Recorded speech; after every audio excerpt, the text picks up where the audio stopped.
Les ondes de Limo. Osez la curiosité pour votre bien. Anne-Sandrine Di Girolamo.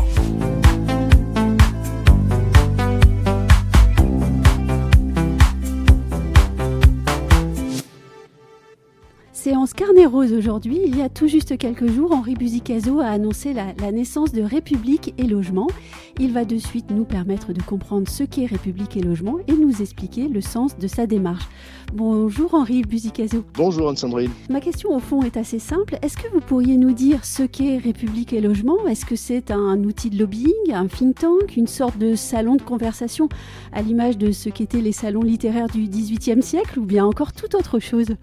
Bon, alors, rien de tout ça et un peu de chaque chose. Ah. On pourrait être tenté d'appeler ça un think tank. Bon, Oui. C'est très simple. C'est un lieu, un espace de dialogue permanent que j'ai souhaité, que nous avons souhaité, parce que j'ai un complice dans cette affaire, qui est Vincent Dupuy, le directeur de la publication de la revue politique et parlementaire. Il est le propriétaire de cette très vieille dame, bien connue des politiques. On a eu ensemble l'idée, l'intuition qu'il fallait ce lieu pour que les députés, les sénateurs, toutes les sensibilités politiques qui sont intéressées par la question du logement et qui se mobilisent sur ces questions-là, puissent échanger et travailler à des consensus en vue de légiférer au profit des ménages et au profit de la filière.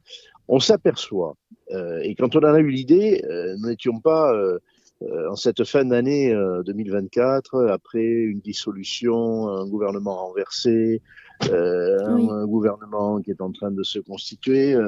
On a commencé à en parler il y a plusieurs années.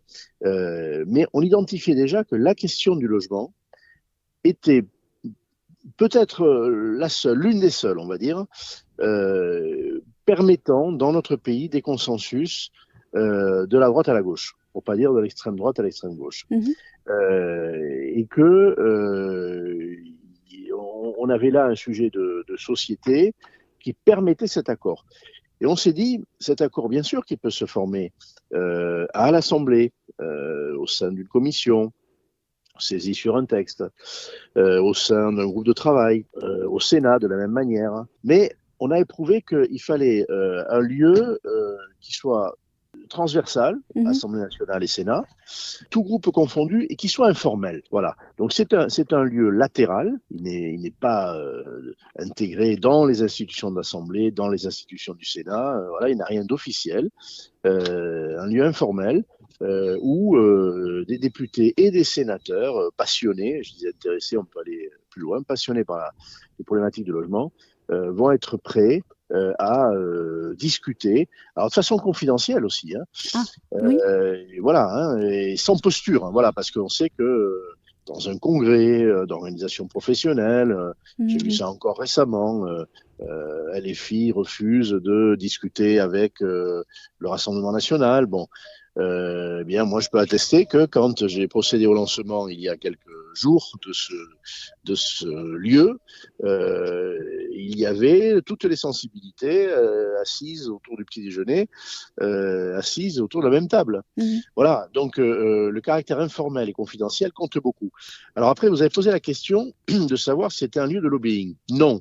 C'est pas un lieu de lobbying. Là, résolument non, parce que attention, moi je ne suis pas en train de dire que le lobbying n'est pas une démarche mais c'est une question, nécessaire. C'est une démarche nécessaire que alors on appelle ça des groupes de pression, des familles professionnelles ou des associations veuillent faire valoir leur point de vue, pourquoi pas leurs intérêts. Il est normal que ce soit fait. Et après, il appartient d'ailleurs aux parlementaires d'avoir assez de discernement pour savoir si ce qu'on leur dit relève de l'intérêt général ou pas. Bon. Mais il y a déjà des lieux pour ça. Et d'ailleurs, on peut très librement aller rencontrer un parlementaire de manière à visage découvert, sans qu'il y ait besoin de lieux spécifiques. En revanche, c'est un lieu où les parlementaires eux-mêmes pourront avoir besoin de capter de l'information, objective, et donc de rencontrer des entreprises ou des organisations professionnelles ou des chercheurs. Typiquement, ça a été exprimé lors de la réunion de lancement. Des députés, des sénateurs peuvent être, je prends une illustration, curieux de savoir si on peut améliorer les process de construction en vue de faire baisser les prix et les coûts de production et les prix. Bon, c'est un grand sujet, ça. Les aides publiques seront de moins en moins au rendez-vous de l'histoire, il va falloir produire moins cher. Oui. Eh bien, des parlementaires, et pas des moindres, qui sont des vrais spécialistes, on dit clairement, nous, on n'y voit pas clair là-dessus. On n'y voit pas clair sur la simplification des normes. On sait qu'il faut les simplifier, tout le monde en parle, mais on voudrait savoir quelles sont celles qui sont préjudiciables et celles qui sont nécessaires. On est sur une appropriation technique de compétences. Donc, ce lieu sera ouvert aux compétences professionnelles, à des associations, encore une fois, des universitaires, à des professionnels, mais pas pour qu'ils aient l'occasion de défendre leur position, mais d'éclairer très objectivement la décision publique. Voilà.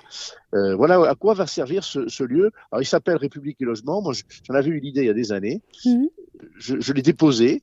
J'ai demandé aux parlementaires s'ils se sentaient bien dans ce nom-là. La réponse a été oui. Voilà, donc il va rester.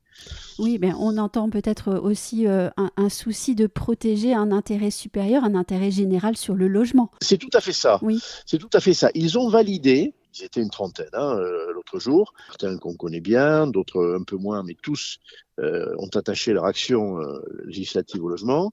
Ils ont validé le principe qu'ils estimaient possible sur les questions de logement de former des consensus. Alors, c'est intéressant parce que l'histoire a voulu que nous ayons lancé ce République et Logement, alors que notre pays, aujourd'hui, souffre de n'avoir pas de majorité parlementaire à l'Assemblée nationale, et qu'il est demandé à un Premier ministre nouvellement nommé de tenter de composer un gouvernement très ouvert et de tenter à l'Assemblée de trouver des majorités pour faire avancer le pays. Donc la démarche, on voit qu'elle est au cœur de l'actualité de notre pays. Alors c'est une coïncidence parce qu'encore une fois, on a eu cette idée-là il y a plusieurs années, mais aujourd'hui c'est vital. Si sur quelques grands sujets, ils ne sont pas nombreux, je parlais du logement, l'éducation, la sécurité, la santé, voilà, on a 4 grands domaines là. Si là-dessus, le pays ne peut pas se réconcilier avec lui-même, alors là, il y a de quoi désespérer. Voilà. Mais moi, je ne désespère pas. Et depuis cette réunion de l'autre jour, même j'ai du baume au cœur. Je me dis que ce pays est capable, au plus haut niveau, ses députés, ses sénateurs, de trouver la voie, parfois étroite, d'une politique consensuelle, commune du logement. Sur la méthode, on comprend aussi que finalement, cela ne peut se faire que sous la protection, dans un environnement un peu protégé, d'une alcôve où tout est feutré peut-être. Oui, alors, pour compléter, l'une des questions qui était posée, puisque c'était vraiment un moment de préfiguration, la page était blanche, et donc les questions que vous m'avez posées, on se les a posées, quelle place pour les entreprises privées, mais aussi quelle fréquence de réunion, quels objectifs, et puis quel lieu pour nous réunir. Tiens, c'est vrai. Alors, les lieux sont importants, ils inspirent aussi le travail qui est fait. On a été accueillis par la questure de l'Assemblée nationale pour cette réunion. Mais la suite serait possible n'importe où.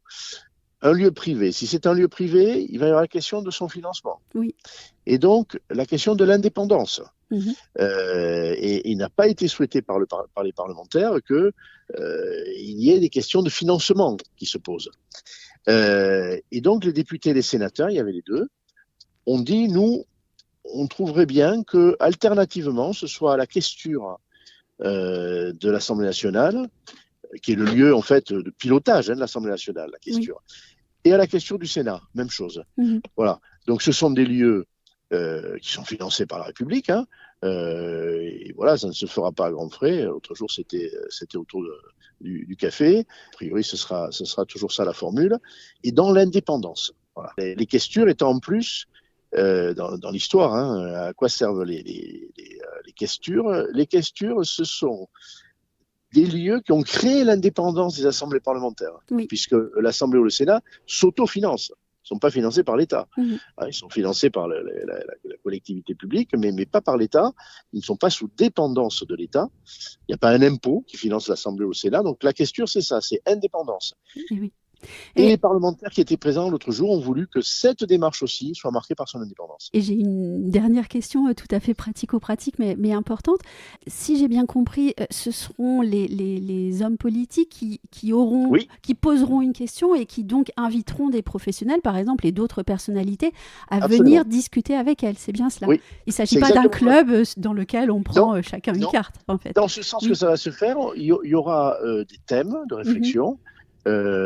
Plusieurs ont été émis déjà l'autre jour, que les parlementaires ont estimé pas suffisamment bien traités ces dernières années. Oui. Et à partir de là, en vue, il y aura des livrables, comme on dit aujourd'hui. Ce sera sans doute des notes. Alors, est-ce qu'elles resteront confidentielles? Est-ce qu'à un moment donné, elles feront l'objet de publication? On verra. On a émis ces hypothèses, tout n'est pas réglé. Mais en tout cas, ces parlementaires pourront dire, nous, sur tel thème, on veut être éclairés. Et même, ça va être un peu plus difficile, mais il a été dit, nous, on voudrait savoir sur tel ou tel sujet comment font d'autres pays. On a un vrai problème de benchmarking et de comparaison internationale.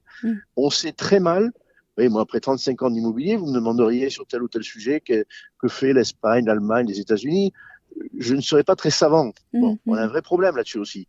Donc, il a été dit, nous, on voudrait pouvoir faire des propositions parlementaires en conscience de ce que font des pays différents du nôtre. Voilà. Bref, être éclairé. Donc, effectivement, ça va plutôt être des commandes qui vont être passées pour inviter des personnes de la société civile, je les appelle comme ça. Merci Henri Buzicazo de toutes ces précisions. Et puis surtout, on souhaite à République et Logement une vie longue, active et productive. Merci beaucoup. Et pour terminer, il n'y aura pas de président. Voilà, ça aussi, il n'y aura pas de président, Oui. parce que ça voudrait dire que si c'était un parlementaire, ce serait marqué politiquement. Oui. Si c'était moi, eh bien, on pourrait imaginer que c'est un lieu, oui, d'influence publique ou je ne sais quoi. Il n'y aura pas de président. C'est une auberge espagnole, c'est un lieu qui va appartenir aux parlementaires qui vont y travailler. Et moi, je vais avoir avec mon ami Vincent Dupié un rôle de pilotage opérationnel, c'est tout. Eh bien, bravo et merci Henri. Merci Sandrine. Retrouvez les ondes de Limo sur ondedelimo.com, les réseaux sociaux et la newsletter.